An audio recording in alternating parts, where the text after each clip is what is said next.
창세기 22장 1절입니다. 창세기 22장 1절.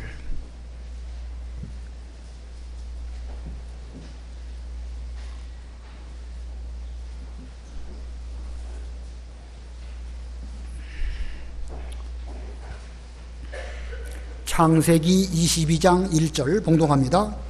그 일 후에 하나님이 아브라함을 시험하시려고 그를 부르시되 아브라함아 하시니 그가 이르되 내가 여기 있나이다.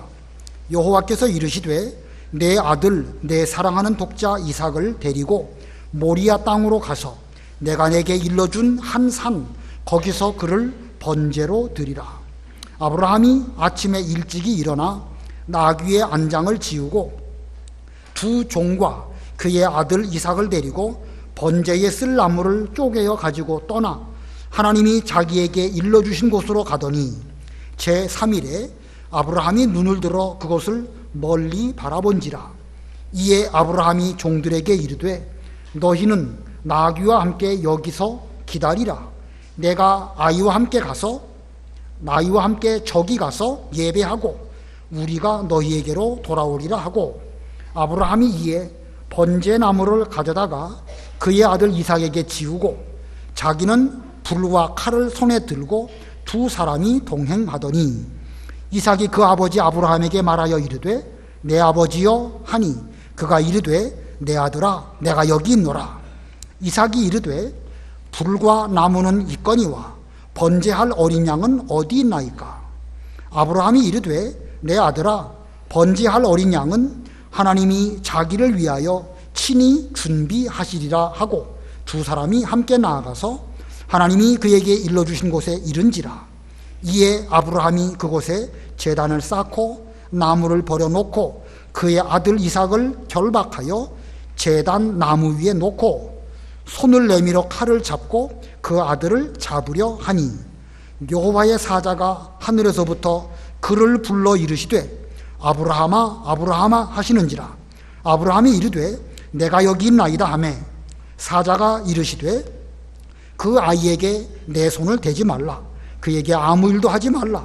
내가 내 아들 내 독자까지도 내게 아끼지 아니하였으니 내가 이제야 내가 하나님을 경외하는 줄을 아노라. 아브라함이 눈을 들어 살펴본즉 한 숫 양이 뒤에 있는데 뿔이 수풀에 걸려 있는지라. 아브라함이 가서 그 숫양을 가져다가 아들을 대신하여 번제로 드렸더라. 아브라함이 그 땅 이름을 여호와 이레라 하였으므로 오늘날까지 사람들이 이르기를 여호와의 산에서 준비되리라 하더라. 여호와의 사자가 하늘에서부터 두 번째 아브라함을 불러 이르시되 여호와께서 이르시기를 내가 나를 가리켜 맹세하노니 내가 이같이 행하여 내 아들 내 독자도 아끼지 아니하였은즉 내가 내게 큰 복을 주고 내 씨가 크게 번성하여 하늘의 별과 같고 바닷가의 모래와 같게 하리니 내 씨가 그 대적의 성문을 차지하리라. 또 내 씨로 말미암아 천하 만민이 복을 받으리니 이는 내가 나의 말을 준행하였음이니라 하셨다 하니라. 거기까지 봉독합니다. 오늘 본문의 내용은 아브라함이 그의 아들 이삭을 하나님께 번제로 바치라는 명령에 순종한 내용이고, 이 이삭이 번제로 바쳐질 그 즈음 하나님께서는 한 숫 양을 준비하셔서 죽어야 할 이삭 대신에 숫 양으로 대신하신 사건입니다.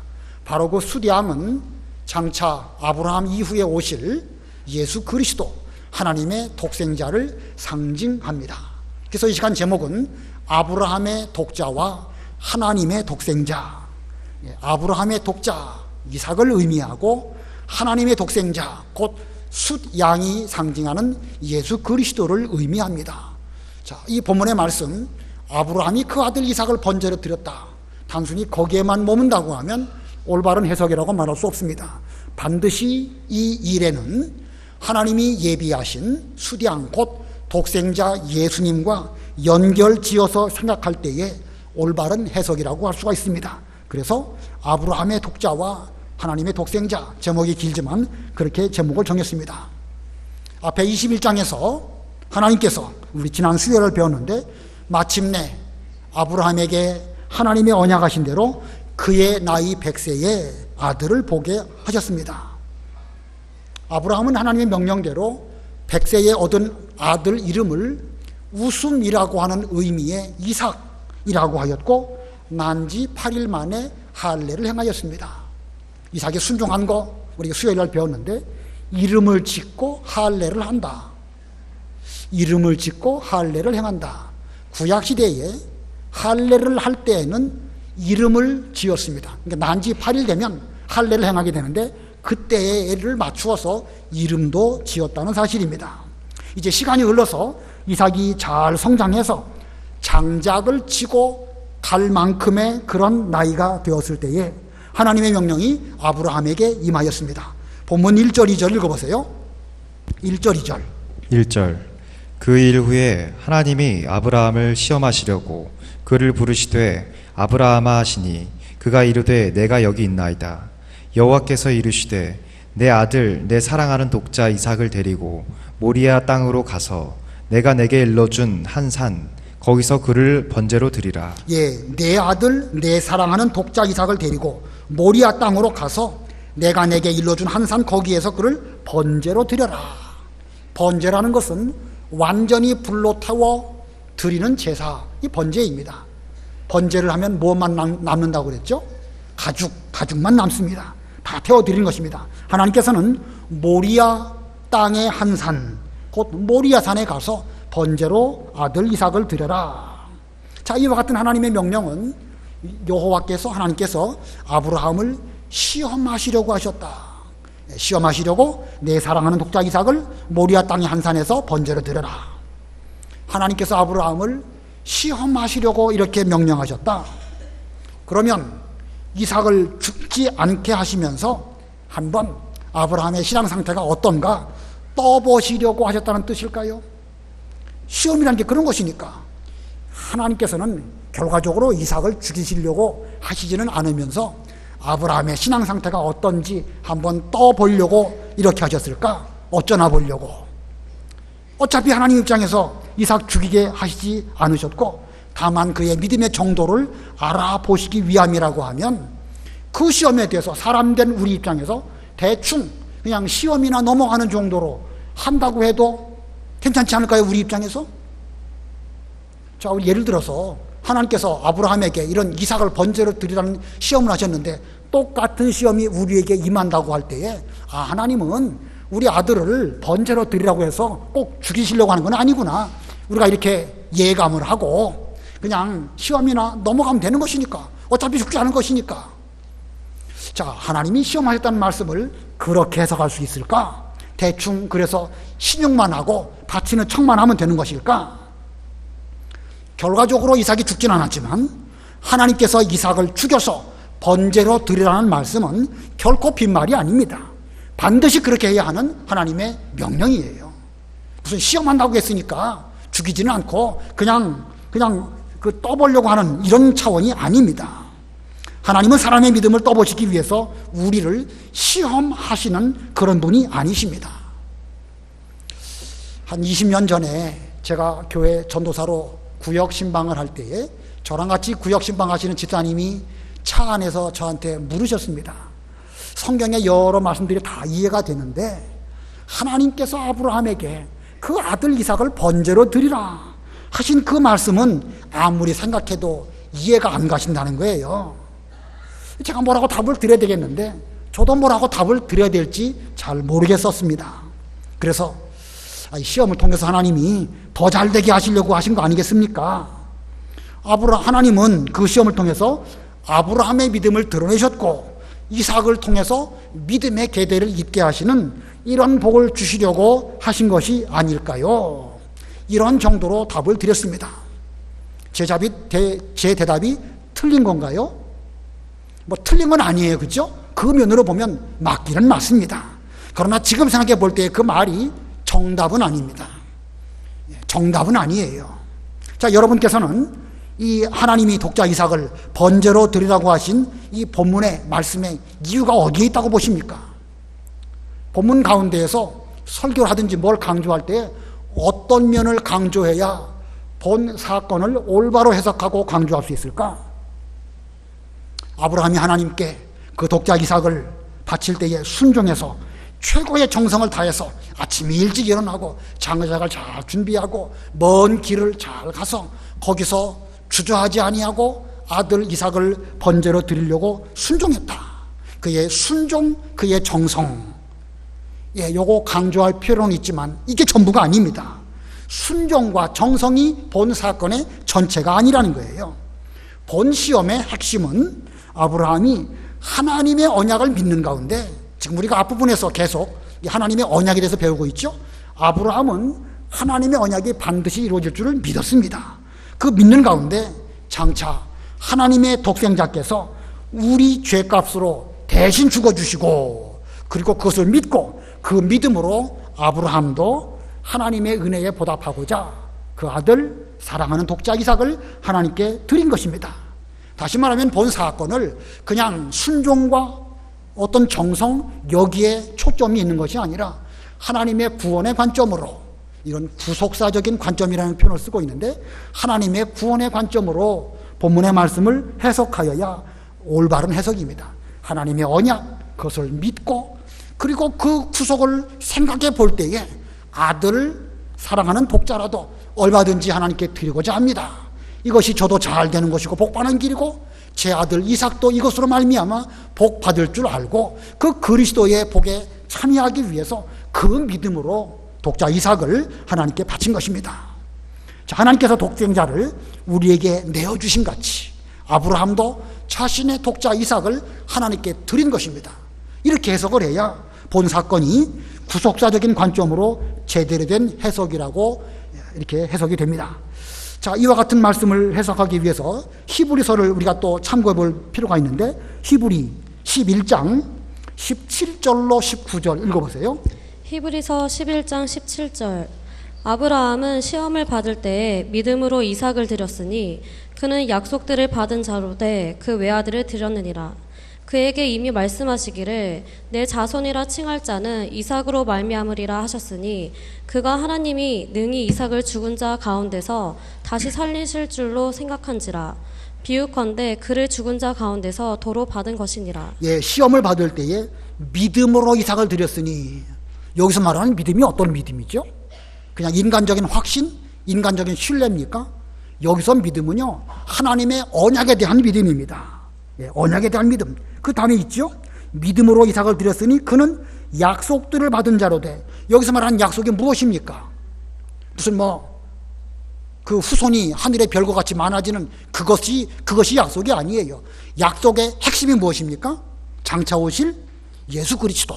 예수 그리스도의 언약을 그는 믿고 그 믿음으로 그 아들 외아들을 드렸다. 18절에 히브리서 11장 18절에 그에게 이미 말씀하시기를 내 자손이라 칭할 자는 이삭으로 말미암으리라 하셨으니, 자, 이삭을 통해 가지고 앞으로 많은 후손들이 나올 것을 그는 믿었는데 19절에 그가 하나님이 능히 이삭을 죽은 자 가운데서 다시 살리실 줄로 생각한지라. 내가 하나님께 이 아들 이삭을 번제로 드리면 능력 많으신 하나님께서는 독생자를 죽여서 우리를 구원해 주신 것처럼 그 구원 안에서 내 아들을 반드시 살려주실 줄을 아브라함은 믿고, 그리고 그를 번제로 드렸습니다. 그러므로 결과적으로 이삭이 죽지 않게 된 것은 여기 19절 말씀처럼 그를 죽은 자 가운데서 도로 받은 것이니라. 자, 믿음으로 이삭을 드렸다. 죽으면 살 것을 그는 확신하고 앞으로 살려주실 것을, 부활을 소망하는 가운데 이와 같은 순종을 한 것입니다. 그러므로 아브라함은 예수님의 십자가를 믿고 부활을 바라보는 그 믿음이 있었는데, 그 믿음이 바라는 것들의 실상이 되어서 그 실상으로 말미암아 이삭을 번제로 드린 것입니다. 번제로 드렸더니 하나님으로 말미암아 죽은 것으로 비유되는 그 이삭을 도로 받게 되는 이런 은혜를 입었다. 영적으로 말하면 그 사건을 통해서, 우리로 말한다고 하면 옛사람은 죽고 예수님으로 말미암은 새 사람이 살아나는 그런 역사가 이 사건이 우리들에게 보여주신 것입니다. 이와 같은 사건을 통해서 이삭의 믿음도 이제 아브라함의 신앙을 계승하는 그런 참 아들이 되었습니다. 그러므로 우리는 이와 같은 사건에서 하나님의 시험에 통과하려면 반드시 예수님의 십자가와 부활을 믿어야 되고 하나님의 언약을 믿을 때에 이런 시험을 통과할 수 있습니다. 자, 그런데 만일 본문의 이 사건을 말할 때에 예수님의 독생자 그 죽으심, 하나님의 독생자의 죽으심 그건 말하지 않고 아브라함이 정성껏 하나님 말씀을 잘 순종했다, 그것만 말한다고 하면 그건 윤리 도덕 차원밖에는 안 됩니다. 이 사건에는 반드시 예수님의 그 하나님의 독생자 예수님의 죽으심과 부활, 이걸 똑바로 믿을 때에 아브라함과 같은 이런 순종이 가능하다는 것입니다. 하나님께서 독생자를 십자가에 죽으시도록 내어주신 것을 제대로 깨닫는다고 하면 우리는 나 자신도 풀무불 속에 들어갈 수 있는 것이고 우리 아들이라 할지라도 하나님께 번제로 드릴 수 있는 이런 믿음의 실상이 나타나게 되는 것입니다. 자, 그런데 아까 하나님이 아브라함에게 이 명령하실 때 어디에 가서 이 아들을 바치라고 명령하셨죠? 무슨 산? 모리아산. 모리아산은 나중에 무엇이 세워질 것입니까? 성전이 세워질 것입니다. 역대하 3장 1절 읽어보세요. 역대하 3장 1절. 솔로몬이 예루살렘 모리아산에 여호와의 전 건축하기를 시작하니 그곳은 전에 여호와께서 그의 아버지 다윗에게 나타내신 곳이요 여부스 사람 오르난의 타작마당에 다윗이 정한 곳이라. 예, 하나님께서는 아브라함에게 아들 이삭을 번제로 드릴 때에 모리아 땅의 한 산, 모리아 산에서 번제를 드려라 말씀하셨고, 다윗이 앞으로 성전을 어디다가 건축할까라고 생각할 때에 이제 다윗이 인구조사를 하고 그때에 하나님께서 이 이스라엘의 진노가 임하게 되었고 그때에 번제를 드린 곳이 바로 이 모리아 땅, 오르난의 타작마당, 바로 이 자리였습니다. 그리고 거기에 성전이 세워지게 되었고 그리고 그곳에서 예수님께서 십자가에 죽으시고 부활하신 것이 바로 그 모리아 산, 바로 예루살렘 산인 것입니다. 그러므로 이 모리아 산은 성전이 있는 시온산, 예루살렘에 가면 여러 자그마한 그런 산들이 있는데 그 가운데 시온산이라고 하는 작은 산이 있고 거기에 성전이 세워졌는데 거기가 바로 이 모리아산이라고 해석을 합니다. 자, 그러면 지금까지 설명드린 것처럼 구속사적인 관점에서 본 사건을 두 대지로 나누어서 생각해야 됩니다. 구속사적인 관점으로 본 사건을 둘로 나누어 생각해 볼 때 첫 번째는 아브라함은 언약을 믿고 독자를 드렸다. 이 말씀만 제대로 깨달아도 확실하게 이해가 되시겠죠? 아브라함은 언약을 믿었습니다. 똑바른 믿음이죠. 그리고 그 독자를 드렸습니다. 아브라함은 그 당시에 가나안 남쪽 부엘세바에 살고 있었고 하나님이 번제를 드리라고 말씀하신 이 모리아산은 거기에서부터 북쪽으로 한 80km 정도 떨어진 곳입니다. 하나님의 명령을 받은 아브라함의 심정이 어땠을까? 내 사랑하는 독자를 번제로 드려라. 아마 우리라고 하면 잠을 이루지 못하고 밤새 뒤척이지 않았을까, 많이 번민하지 않았을까 생각이 되지만 아까 읽은 히브리 11장 17절에 아브라함은 하나님을 믿었고 그 언약을 믿었다고 말씀하고 있습니다. 그래서 본문의 모든 행위들은 믿음의 관점에서 해석을 해야 똑바로 이해할 수 있습니다. 믿고 아들을 드릴 때에 그 사람의 그 정성은 최고의 정성이 됩니다. 아침 일찍 일어나고 장작을 잘 준비하고, 물론 정성은 정성이지요. 근데 믿음은 없이 그냥 그런 정성만 드린다, 그건 우상 숭배하는 사람의 정성과 다를 바가 없지요.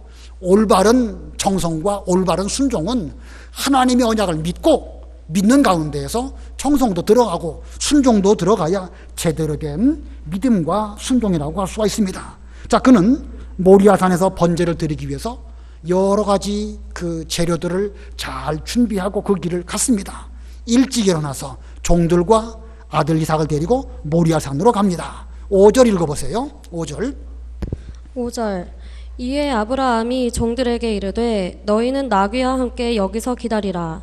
내가 아이와 함께 저기 가서 예배하고 우리가 너희에게로 돌아오리라 하고. 예, 종들과 나귀는 거기서 기다리게 하고, 그리고 말합니다. 내가 아이와 함께 저기 가서 무엇하고? 예배하고 우리가 너희에게 돌아오리라. 누가 너희에게 돌아오리라? 우리가 너희에게 우리는 누구겠죠? 아브라함과 이삭입니다. 자, 아브라함이 지금 번제로 이삭을 바치러 모리아산으로 가면서 종들에게 말합니다. 너희들 여기 있어라. 나와 아들은 저기 가서 예배 드리고, 그리고 우리가 너희에게로 다시 돌아올 것이다. 다시 돌아올 때에 아브라함은 혼자만 돌아온다고 표현하고 있지 않고 나와 아들 우리가 함께 돌아올 것이다, 이렇게 말하고 있는 것입니다. 자, 이거 보면 아브라함은 참 이삭을 지금 하나님께 번제로 드리려고 가고 있지만 다시 하나님께 부활한, 다시 살아나는 것 같은 그런 아들을 받을 줄로 믿고 이런 순종을 한 것입니다. 그래서 둘 다 그 종들이 있는 곳으로 돌아올 것이라고 말했습니다. 자, 아브라함은 다시 한번 번제로 드려질 이삭이 어떻게 살아서 다시 그곳으로 돌아오게 될지 구체적으로까지야 알 수는 없었을지 몰라도, 그런 하나님의 능력이라고 하면 얼마든지 죽은 자 가운데서 살리실 것을 믿었고, 그 믿음 가운데 우리가 너희에게로 돌아오리라, 이렇게 말했던 것입니다. 지금부터 한 1500년 전 어거스틴이라는 신학자, 그리고 500년 전 칼빈이라고 하는 신학자도 이 5절의 말씀을 믿음의 관점으로 이렇게 해석을 했습니다. 믿음의 관점으로, 하나님의 언약의 관점으로 본문을 해석하지 않는다고 하면 그건 올바른 해석이라고 말할 수가 없습니다. 자, 이렇게 해서 아브라함과 이삭 둘은 이제 모리아산을 향하여 동행합니다. 도중에 이삭이 아버지에게 묻습니다. 불과 나무는 있거니와 번제할 어린 양은 어디 있나이까? 평소에 번제를 드릴 때에 항상 제물로 어린 양을 드린 것을 이삭은 알고 있었기 때문에 불도 있고 나무도 있는데 번제로 드려질 제물로 어린 양은 어디 있습니까? 라고 물었습니다. 지금의 상황, 이거 이삭이 제물인데 이런 질문을 하는 이삭에게 아비된 입장에서 아브라함이 뭐라고 대답을 해야 될까요? 참 쉽지 않은 대답이죠. 본문 8절 우리 다 같이 합독합니다. 8절 시작. 아브라함이 이르되 내 아들아, 번제할 어린 양은 하나님이 자기를 위하여 친히 준비하시리라 하고 두 사람이 함께 나아가서, 번제할 어린 양은 하나님이 자기를 위하여 친히 준비하시리라. 아브라함이 지금 이삭이 그렇게 물어볼 때에 내가 제물이다 이렇게 말하기 어려우니까 적당하게는 둘로 되는 말로 번제할 어린 양은 하나님이 친히 준비하시리라, 이렇게 한 말일까요? 아니면 진짜로 하나님께서 자신을 위하여 예수 그리스도 독생자를 보내주실 준비하실 것을 알고 말한 것일까요? 1번일까요? 2번일까요? 믿음의 관점으로 본문을 해석한다고 하면 당연히 2번이라야 됩니다. 만약에 2번이 아니고 그냥 막연하게 그냥 어떻게 임기응변으로 말했다고 하면 그는 이 시험에 불합격한 사람이라고 밖에는 해석이 안 됩니다. 분명 그는 앞으로 장차 하나님의 아들 독생자 예수님이 오셔가지고 대신 죽어주심으로 우리를 구원해 주실 것이다 라는 것을 믿었기 때문에 번제할 어린 양은 하나님이 앞으로 친히 준비하실 것이다, 이렇게 말한 것입니다. 자, 그래서 아브라함은 이삭을 번제로 드림에 조금도 지체하지 않았고 이삭도 자기를 하나님께 드림에 있어서 하나님께 순종하기 위하여 그 아버지 아브라함에게 순종했습니다. 그러고 보면 그 아버지의 그 아들이죠. 아브라함 같은 아버지로부터 이삭과 같은 훌륭한 아들이 나왔습니다. 과연 아브라함은 믿음의 조상이고 그에게서 이삭이 배출된 것입니다. 자, 이렇게 아브라함은 언약을 믿고 독자를 드렸습니다. 그러면 두 번째 대지로 본 사건을 구속사의 관점으로 해석해 볼 때 두 번째 대지는 하나님께서는 독생자로 대속하심입니다. 하나님께서는 독생자로 대속하심. 아브라함이 칼을 빼어 들고 자기 아들 이삭을 잡으려고 하는 순간 다급한 하나님의 음성이 들립니다. 아브라함아, 아브라함아, 그 아이에게 내 손을 대지 말라. 이제야 내가 하나님을 경외하는 줄을 내가 아노라. 아브라함은 하나님의 시험에 합격했습니다. 아브라함은 순종하되 온전히 순종했고 믿음으로 순종했고 장차 오실 그리스도를 바라보는 그 믿음으로 그 순종하고 예수님의 십자가뿐만 아니라 부활하실 것까지도 그는 믿음으로 바라보았습니다. 그랬더니 그 결과가 무엇일까? 본문 13절 다 같이 압독하십니다. 13절 시작. 아브라함이 눈을 들어 살펴본즉 한 숫양이 뒤에 있는데 뿔이 숫풀에 걸려 있는지라. 아브라함이 가서 그 숫양을 가져다가 아들을 대신하여 번제로 드렸더라. 하나님께서 이제야 내가 나를 경외한 줄 알겠다 라고 말씀하셨을 때에 아브라함이 눈을 들어 보니까 한 숫양이 뒤에 숫풀에 그 뿔이 걸려가지고 있는 것을 발견하게 되었습니다. 자, 이것은 하나님께서 아브라함과 이삭을 위하여 친히 준비하신 것입니다. 그 숫양 곧 장차 오실 누구를 대신하는 것이죠? 예수님을 상징하는 그런 것입니다. 그래서 아브라함이 그 숫양을 가져다가 아들 대신 번제로 드렸습니다. 하나님의 처음 명령대로 한다고 하면 아들 이삭이 번제로 드려주고 죽어야 되는데 수장이 대신 죽어서 하나님께 드려지게 되었고, 그리고 아들은 죽지 않게 되었습니다. 내가 죽어야 되는데, 내가 죄값으로 이제 드려져야 되는데 죽지 않고 대신 다른 것이 죽어지는 것, 이것을 뭐라고 그러죠? 예, 대속, 대신 죽어주는 거예요.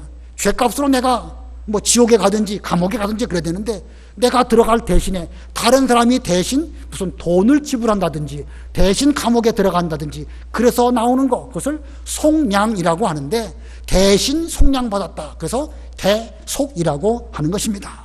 자, 그래서 야곱은 죽었습니까? 살았습니까? 안 죽었지요? 살았습니다. 죽어야 했던 야곱이 수장이 대신 대속함으로 말미암아 수장은 죽고 이삭은 살았습니다. 이것은 곧 장차 하나님의 독생자 예수님으로 아브라함의 모든 믿음의 후손들이 받게 될 것을 예표로 보여준 사건입니다. 아브라함의 믿음의 모든 후손들, 그 후손에는 저도 들어가 있고 여러분도 들어가 있습니다. 우리는 우리의 죄값으로 죽을 수밖에 없었는데 우리가 죽어야 할 대신에 수양 대신, 어린 양 되시는 예수님이 대신 죽어주셨고 우리는 죽지 아니하고 살게 되었습니다. 자, 그래서 이삭이나 지금 우리들이나 영적으로는 예수님의 십자가에서 우리는 함께 죽었고, 그리고 지금 우리가 사는 것은 우리 육체적인 나 자신으로 사는 것이 아니라 예수님의 새 생명으로 사는 것입니다. 자, 여러분 과거에 십자가에 죽었습니까? 안 죽었습니까? 상징적으로 죽었습니까? 진짜로 죽었습니까? 진짜로 죽은 거예요. 진짜로. 예, 이삭이 죽었느냐 살았느냐, 그는 죽을 수밖에 없었고 죽어야만 마땅한데 하나님의 은혜로 살아난 것처럼 오늘날 우리도 실제로 죽은 것입니다. 옛날 찬송가에 내 몸은 일찍 죽었네 하는 찬송가가 있는데 지금은 그게 없어요. 우리 몸은 이미 예수님의 십자가에 죽었고 지금 사는 것은 예수님의 생명, 곧 새 생명으로 살아가는 것입니다. 자, 우리 옛사람 예수님의 십자가에 이미 죽었고 예수님의 새 사람이 지금 우리 가운데 함께 살아가게 된 것, 이것은 하나님께서 독생자 예수님을 대속으로 죽게 하신 것으로 말미암아 이루어진 것입니다. 그러므로 더 이상 죄가 우리 속에 작용하지 않아야 하고 오직 예수님의 생명으로만 살아야 하는 것입니다. 자, 만일 우리가 그렇게 산다고 하면 어떤 복을 받을까? 아브라함과 이삭이 이렇게 번제로 드렸고 드려진 가운데서 살게 되었는데 이들에게는 어떤 복이 있을까? 16절로 18절 읽어보세요. 16절 이르시되 여호와께서 이르시기를 내가 나를 가리켜 맹세하노니 내가 이같이 행하여 내 아들 내 독자도 아끼지 아니하였은즉 내가 내게 큰 복을 주고 내 씨가 크게 번성하여 하늘의 별과 같고 바닷가의 모래와 같게 하리니 내 씨가 그 대적의 성문을 차지하리라. 또 내 씨로 말미암아 천하 만민이 복을 받으리니 이는 내가 나의 말을 준행하였음이니라 하셨다 하니라. 예, 독자도 아끼지 않고 하나님을 위하여 드린 아브라함과 그 아버지의 믿음을 잘 순종한 이삭에게 하나님께서 자신을 가리켜 맹세하시면서 너희들에게 큰 복을 주시겠다 이렇게 말씀하십니다. 자, 이것은 아브라함과 이삭의 번성이며 그리스도의 복에 참여한 그런 복, 그것을 말합니다. 이 복은 천하의 어떤 복과도 비교할 수도 없고 바꿀 수도 없는 정말로 소중하고 중요한 복입니다. 아브라함과 이삭이 지금부터 4,000년 전에 이 복을 받았는데 그 믿음 안에 사는 우리 자신은 하나님께 이미 주님 안에서 십자가에 죽었고 그리고 새 생명으로 살아가는 이런 삶을 산다고 하면 오늘날 우리도 이 복에 참여하는 것입니다. 여기 16절로 18절의 복, 우리는 이와 같은 복을 받은 사람들입니다. 자, 여러분들에게 다시 하나님의 그 시험으로 하시는 이 말씀, 내 아들 사랑하는 독자를 나에게 번제로 바쳐라, 여러분에게 이렇게 지금 명령하신다고 하면 여러분 그 일 순종하실 수 있으시겠습니까? 어떻게 생각하시나요? 순종하실 수 있겠습니까? 못하시겠습니까? 아들이 태어나갖고 탁 데리고 집으로 처음 데리고 왔는데 이 말씀부터 생각나는 거예요. 너 바칠 수 있냐? 하나님께서 저한테 물으시는데 이거 뭐 어떻게 답을 해야 될지. 그 당시에 제가 뭐라고 했냐면 저 못 바칩니다 그랬습니다. 자신이 없어요. 자신이 없어. 어떻게 아들을 얻었는데 어떻게 바치라는 말씀입니까? 못합니다. 세월이 흘렀습니다. 아이들이 좀 컸어요.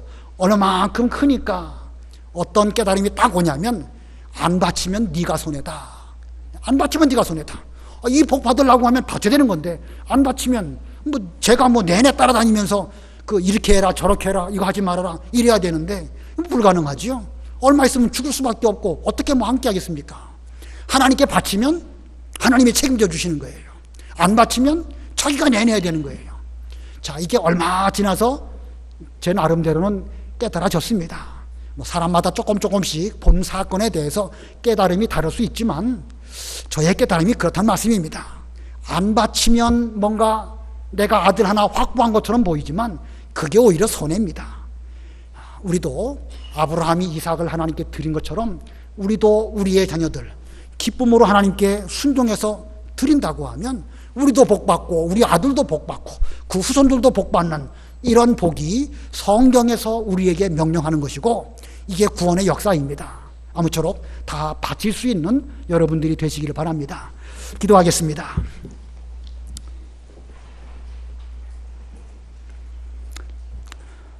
우리에게 생명을 주시고 믿음을 주시고 하나님의 독생자 예수 그리스도로 말미암아 우리의 모든 죄를 다 대속해 주신 것을 믿게 해 주신 하나님의 은혜를 진심으로 감사합니다. 하나님, 우리의 믿음이 진짜 믿음이고 살아있는 믿음이라고 하면 아브라함이 사랑하는 그 독자 이삭을 하나님께 기쁨으로 번제로 드린 것처럼 저희들도 마땅히 드려야 하는데 하나님, 이 시험이 저희가 감당하기에는 현재로는 지극히 어렵습니다. 하나님, 이것을 단순히 무슨 정성껏 순종하는 그 차원에 머물지 않게 주시옵시고 하나님께서 저희들을 사랑하실 때에 어떻게 사랑하셨는지를 깨닫는 저희들이 되게 해 주시옵소서. 우리 하나님께서는 독생자 예수 그리스도를 저희들을 위하여 대속 제물로 내어 주실 때에 우리 주님께서는 순종하여 사람의 몸을 입고 찾아와 주시고 우리가 지키지 못한 모든 계명들을 다 지키시고 우리의 받아야 할 형벌을 대신 당하시려고 모리아산 예루살렘에서 십자가에 죽어주시고 사흘 만에 부활하셨습니다. 하나님, 이것을 믿는 믿음으로 저희들도 그 믿음의 길을 걸어가며 우리의 자녀들도 그 믿음으로 함께 가면서 우리의 몸은 이미 예수님의 십자가에 함께 죽었고 이제 살아가는 것은 예수님의 새 생명에 첫 바 되어서 그로 말미암아 살아간다는 이 확실한 믿음 위에서 우리의 모든 것을 하나님께 잘 드릴 수 있는 저희가 되게 주시옵소서. 하나님께서 아브라함과 이삭에게 어떤 복을 주실 것을 이렇게 말씀하여 주셨사온데 저희도 우리 명육교회 모든 성도님들도 반드시 이 복에 참여케 해 주시옵소서. 예수님의 이름으로 기도드리옵나이다. 아멘.